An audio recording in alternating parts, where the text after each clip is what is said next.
Hello guys, good morning, good afternoon, good evening, depending on where you're watching this video from and when you're watching this video. It's Elzanato.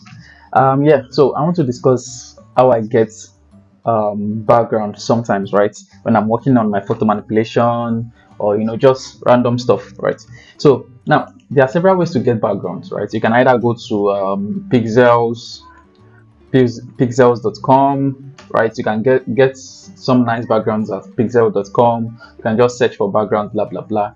But let's say, for example, you want to create a movie poster, or you want to create something, and you don't want to go through the stress of like looking for like or merging backgrounds together, but it's going to be like something you want to just pick off something else.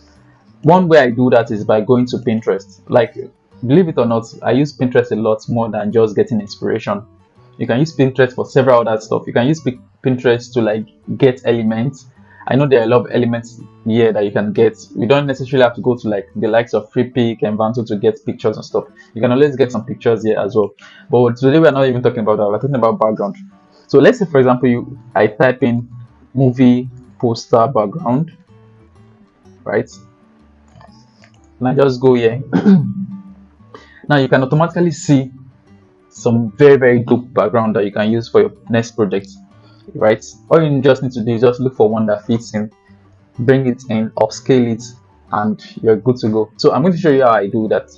I don't do it a lot, but sometimes I just want to just jump some few steps and just go straight to having nice backgrounds. So let's say, for example, I want to use something like this, right, for a movie poster, right? Because sometimes also you have to make sure that whatever poster you're using, whatever background you're using, does not have so many things in it, right? So that at least you can make it yours, right, by doing other stuff on it, right?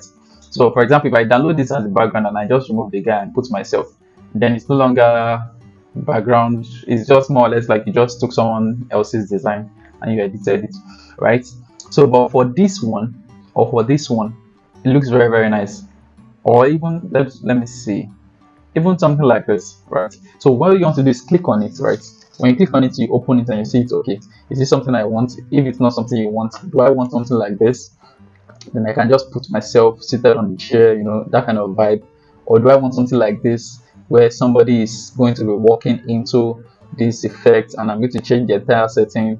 The opportunities are endless, right? So I wanted to see Pinterest and as not just a place where you can get inspiration, but also some places where you can also get like backgrounds that you can use and stuff like that, right? So let's just look for one that we can work with. Let's say we are working with this, right? This background is very nice. So what you want to then do is this: you can just open as an image. Now I'm not saying you should always do this. Again, this is just if you want to do it once in a while where you need the background and you have to change a lot of things inside the background, or else you're basically just taking somebody else's design and using it for yours, right? So let's say I want the way this building is to be in my background for a particular design. You can just bring it up as you can see here, then you just save as and whatever name you want to call it. Let's say you want to call it background, right? Now when you finish saving it, there's a tool I've already spoken about this. I've talked about this tool in in some videos in the past. It's called Upscale.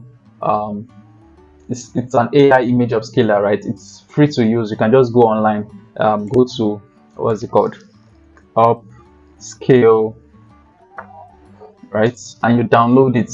This is it. You just go to the site. I'll drop the link in the description. You go to the site and you download. It's as simple as that, and you'll be using it for a lifetime, right? It makes it's so powerful that let's say you bring in an image that is just probably like 50 kb or 200 kb, it can upscale it so much that it's become as large, excuse me, it becomes as large as 20 MB.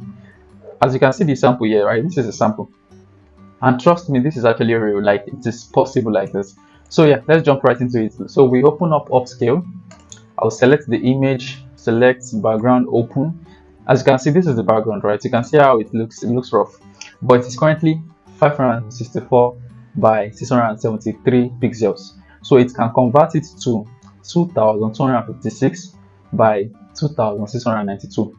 and that is amazing. And you can even upscale it more, so you can do double upscale, so it can multiply this by 2, but we're not going into that. So what you want to do, just press upscale, and you're going to give it some few probably seconds, a few minutes, I don't know, depending on how large your image. I mean, now look at the difference.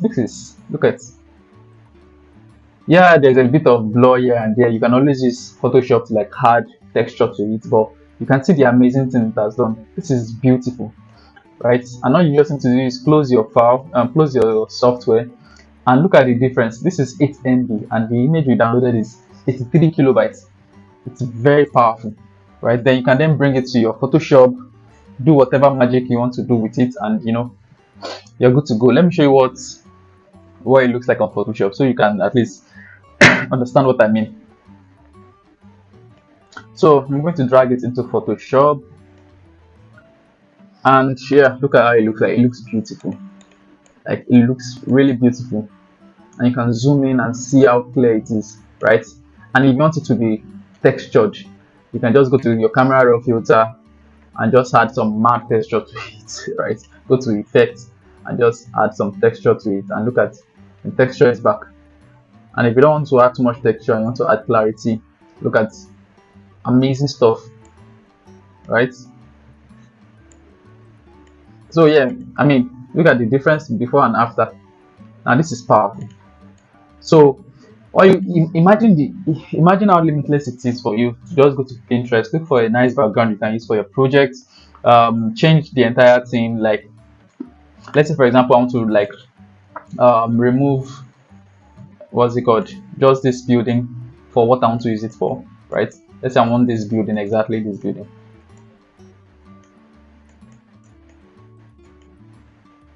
I'm just rushing through this, but normally this is not what I would do. But let's say I want this building, right? And I want to just use it for something nice. Let me cut out this part.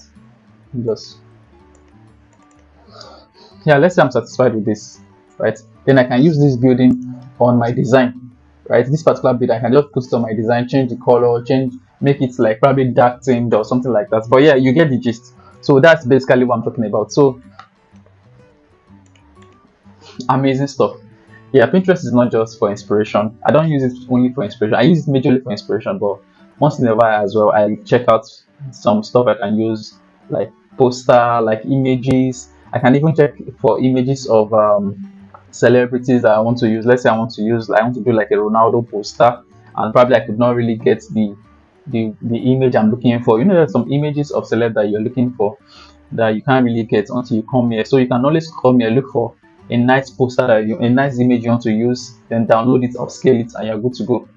So yeah, that's basically it. If this is something you're going to be trying out, give me a like, share, and also drop a comment. And I'm going to see you next time.